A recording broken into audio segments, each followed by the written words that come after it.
And we live in a culture that thinks that everybody's got to be a winner, and everybody's personal kind of self-worth always has to be protected. It's become almost a kind of an entitlement in some sense that every child who plays in games has to get an award or a medal or a trophy. Nobody can be a loser. I mean, to be a loser means that you are somehow bad. And so with that kind of a cultural milieu that we live in, you know, it's difficult when you get into a point of actually disciplining someone like that. Because that discipline ends up becoming very, very difficult because they can't get it through their head how they could possibly be wrong and still be a good person. Because all they've ever gotten was the message that they are a good person without the corresponding discipline that comes with correction. When we are corrected, whether it's as an adult or as a young person, we feel something inside, and we should feel something inside, that we are responsible for that. And we have either hurt somebody or done something wrong or broken some rule, and we feel guilty about that. And that's okay, because that helps us to reform and to try to change and try to correct what is there. Now, Jesus today in the gospel is kind of doing a little bit of both. You know, he's really saying to us that there will come a time when there's going to be a reckoning, and that reckoning could come very suddenly. The two stories that he heard, one was about Pilate actually killing a bunch of people and mixing their blood with the sacrifices they were offering. You know, he was a tough governor and very ruthless. And so did these people live worse lives than everybody else? And Jesus said, no, they didn't. But they died suddenly. Were they ready? Did they repent? Same is true with those people who were killed by the accident that took place in the construction scene. They were killed suddenly. And were they worse than anybody else? Not really. But did they repent? Had they turned to the Lord in their lives? Because the coming of God's judgment can be as sudden as that.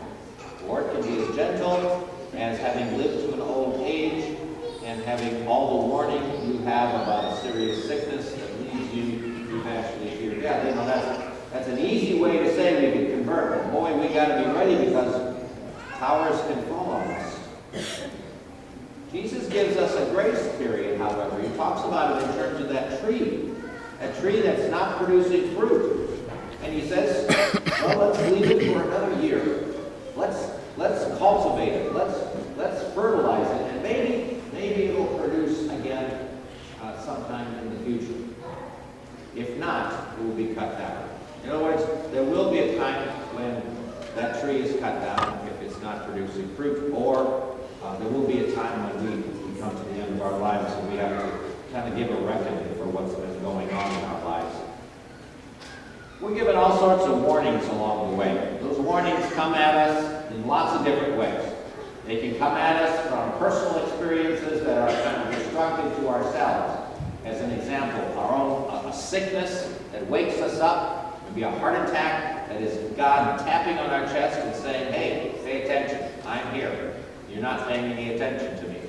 Or it could be having some tragedy in your life, like divorce or like the floods that we had. You know, all the kind of things that turn bad on us, and we can look to God, or we can get into that circle that says, oh, I'm just mad at God because he hasn't taken care of me. Even though I really haven't done much with God my whole life. And so then they build up this anger, and this anger stays with them for years and years. Hopefully they're given an opportunity someplace along the way to realize that it's just going to be counterproductive to keep living that way. I might as well come back to the Lord. The Lord wants me to return to him. And those messages that we get are sometimes very apparent to us, and sometimes we just ignore them. Like the story I heard recently about a gentleman here in our own area who went to check out his property next to the river because it was going to be that flooding that was going to be coming there. So he took his four-wheeler, went over there, checked out things. While he's standing there at the river, here comes a beaver out of the river, jumps right past him and runs up the hill. A little bit later, here comes two beavers out of the river, right past him, up the hill they went. And then he heard the noise coming, and he saw the wave of water approaching. And he got on his four-wheeler and got up to the top of the hill. Now, those beavers knew something long before him. Maybe that's it is with us too, is that we don't realize the Lord is always calling us to come closer to Him, to come and be reconciled with Him. You know, the Lord is extremely patient with us all through our lifetime. He's always giving us these kinds of warning shots, letting us know that He's inviting us back. And Lent is another time for that reason to take place in our lives, to kind of come back to the Lord. He's always sending us these warning signs.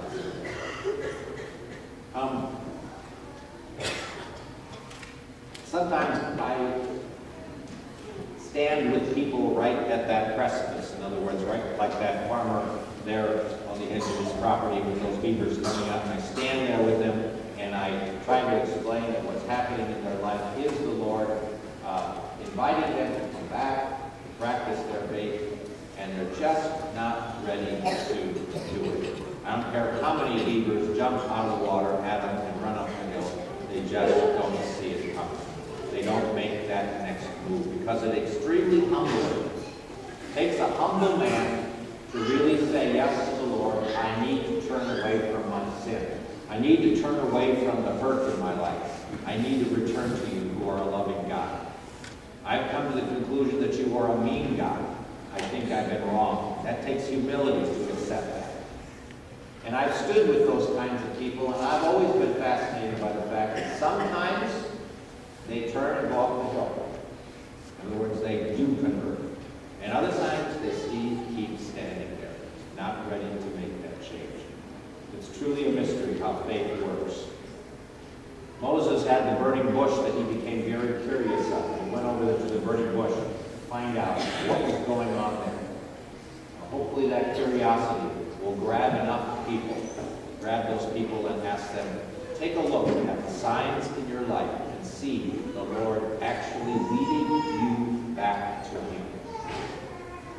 In a couple weeks we have our parish mission. It's an opportunity for you to be an evangelist, simply by inviting people to be at the mission and to come yourself.